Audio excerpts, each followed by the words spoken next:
Okay, guys, pull up a chair. Time for us to have a chat. Unai Emery has now been sacked. He's gone. Good evening, good night, and good luck. And it's time for us to move on. What I'm going to do, I'm just going to break it down top 10 style, and we'll cover each points off as we get it. So right now, rum is on the menu. I can tell you that for starters. And let's get on with it. So top 10 style now. Let's talk about the home record. That's one of the things that really broke the decision. The decision to make the change was simply because you had the home record always in your back pocket that they were going to deliver in front of their fans. And one of the things that is the most important changes that led to this decision was the fact that the home record was just awful. They couldn't win. There was draws. And last night was a final nail in the coffin. For something that is true to the fans that you hold dear, to lose that one little thing, that one dreg of hope that you can hold on to lose that really has got to come down to the final nail in the coffin. It was the home record, the poor home record form. Number 9, statistics. This has been drawn out for a couple of months now that we've been making comparisons with Unai Emery's last 50 games in comparison to Wenger's.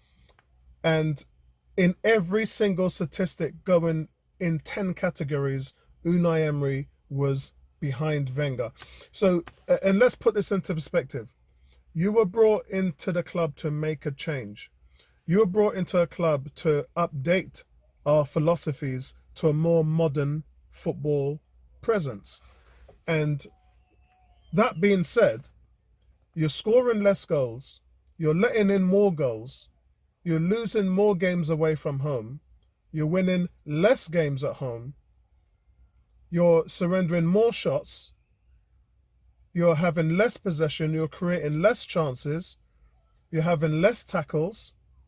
I mean, the list just goes on and on and on, and it was just untenable.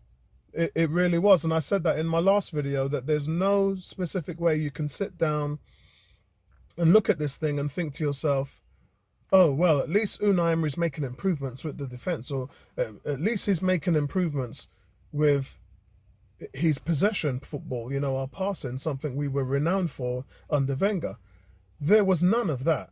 So the fact of the matter is that you had just got to the point where this has been hitting in terms of the statistics, this has been hitting you in the face for about 2 months now, where you've just shown no improvement whatsoever. And really, the reflection on that was, how much worse can this get? And it just got to the point where it really did get worse, because it got to the point where in the last 8 games, the team were just not even able to win a game. And we've seen what's happened again with Wenger's teams after a bad loss or after a poor string of games, maybe 2 or 3 games. The team was always able to bounce back under Wenger and put in a performance. This team just didn't have the ability to do that. And again, that's what led to where we are today now. So that brings me on to point number 8. My God, the empty seats in the stadium last night was absolutely shocking. I have been a season ticket holder for over a decade now, and I have never seen the stadium that empty. I mean, people just did not want to turn up to watch Emery ball. They did not want to sit down and watch the same problems covering themselves over and over and over again. A few of the guys on AFTV talking about they're not even traveling up to Norwich. So when you're hearing the fans say that they don't want to turn up and watch your team anymore, that's a big problem. It's a problem for the directors, for the front office. It's a problem for the players, because the players now know that the fans have given up. And this is why we've been hearing over the last week that there's unrest between the players and Emery. And honestly, they voted, regardless what people have been saying on social media, they voted with their feet last night and didn't turn up. It was horrific to see. You know what it looked like? It looked like an under-21s game at the Emirates. It looked like one of them, sometimes the Emirates charge you £10 to watch a game in Europe or something like that, and you only have about 5 or 10,000 fans that turn up. That's what it looked like last night. It was absolutely dreadful. So from that perspective, again, this goes all the way up to the top, and the Cronkiers just looked at this and they couldn't go on anymore. They couldn't go on having this formula, hitting something that they have heavily invested in all areas of the game. It just could not continue anymore.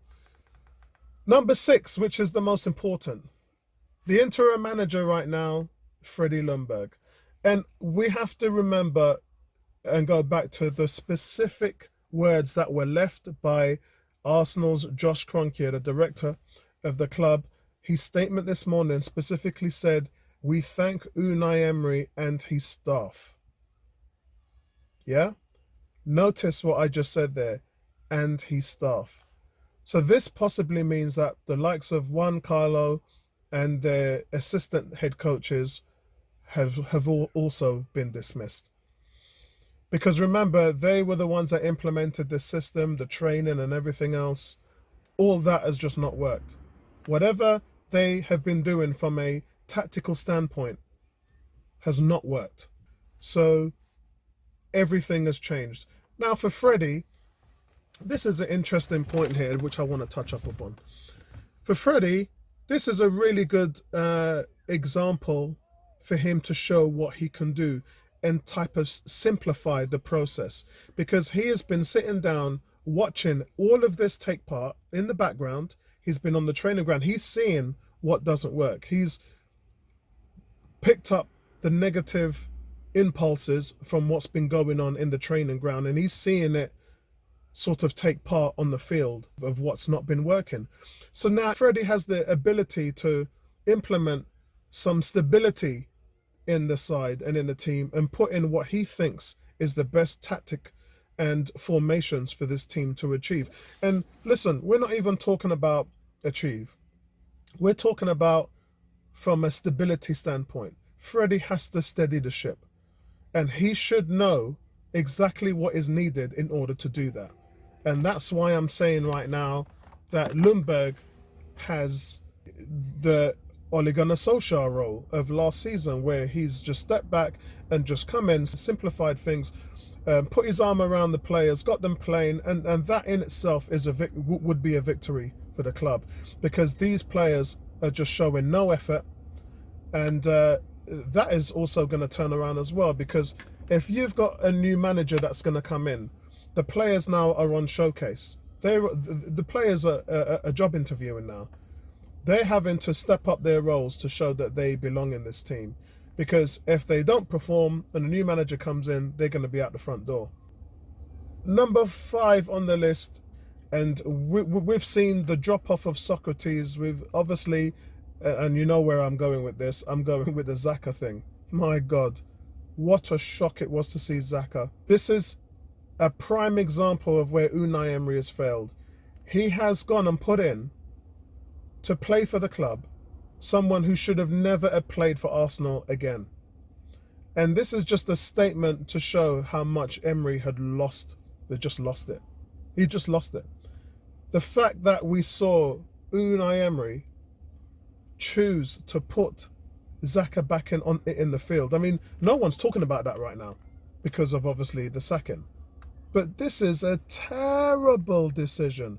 He should not be anywhere. And actually, in all due respect, he didn't play that badly. But he shouldn't have been there anyway, because what type of message does that send? What message does that send to the fans? Luckily, there weren't a lot of fans there to begin with. But could you imagine if he had done that at a home game in the league with 60,000 fans turning up? That's basically Emery just sticking up 2 fingers to the fans. The fact that Xhaka still hasn't even apologized formally to the fans, it beggars belief that we are at this point in time where things are just so broken that was just shoehorned in there, hoping to get some kind of reaction from the fans, and it is just the worst case possible. And, you know, these things must have been mounting up as well, because it's just been horrific.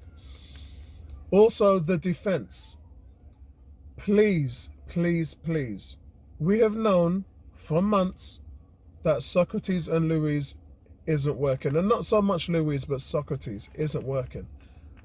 Put Holding and Chambers at centre-back and play them there for the rest of the season and develop these guys among Tierney and Bellerin. Just get it done. What is it with this team sheet, which he keeps on getting wrong time after time after time after time, and the substitution of bringing on Torreira when you've got Lacazette and Pepe on the bench when you need a goal is just horrific. Emery had totally lost it. He totally lost it. By that point in time, regardless whether you was Vinay, Raul, Edu, or Josh Kroenke or whoever, I mean, apparently they had all made up their mind by a few days ago after the last home game. And it was Stan Kroenke was the one who didn't want to pull the trigger. So I believe this morning it really came down to Stan appeasing to his staff's needs. And that was to get rid of the manager. And overall, guys, I just think that it's been a disaster. And Stan Kroenke was the one that was holding on to Wenger. He was the one. He came out, he made 3 statements when Wenger was failing and said, I'm still going to back the manager, I'm still going to back Wenger. He made 3 statements and he prolonged our suffering. And he was about to do that again with Emery. The wishes of the front office and his son Josh that finally made Stan pull the trigger. What was our best 11? That was number 3. So number 2 on the list is how to get the best out of Mesut Ozil. That is something that Emery also failed big time. You don't take someone who's created more chances than anyone in the Premier League over the last 5 years, created more chances in the World Cup, and you know I made a video called Is Ozil a Scapegoat about that. And and remember, this happened last season. The team were not performing. They were not creating chances. He brought Ozil back in the team, and what happened? We started creating chances again. But he did it again. He got off on the back foot of this season by dropping Ozil as if he didn't learn from it last season. He did the same thing this season. The players had already given up, regardless of what you've done. So for me, the new manager has to find a way to get Mesut Ozil playing.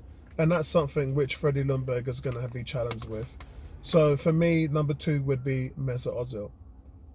Number 1, which actually isn't that important on this list. I think number 1 pretty much sets itself, and that's who's the captain, who are the leaders. And I really think that Aubameyang is the person who's going to have to keep the reins. This is a guy whose contract is running out, and this is a guy who leads by example on the field. And I think that having him as the captain and keeping him as a captain is something that you're going to have to do.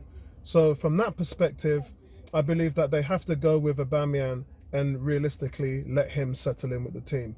So I'm going to leave it right there, guys. We're going to have to take a look further in of who's going to be my top 5 managers for the club moving forward, and I'll release that video as soon as I can. Okay, speak to you guys later. Keep the peace. Back your team, man. And listen, everyone's got what they wanted, so that's it. It's sorted. Speak to you later. Peace out.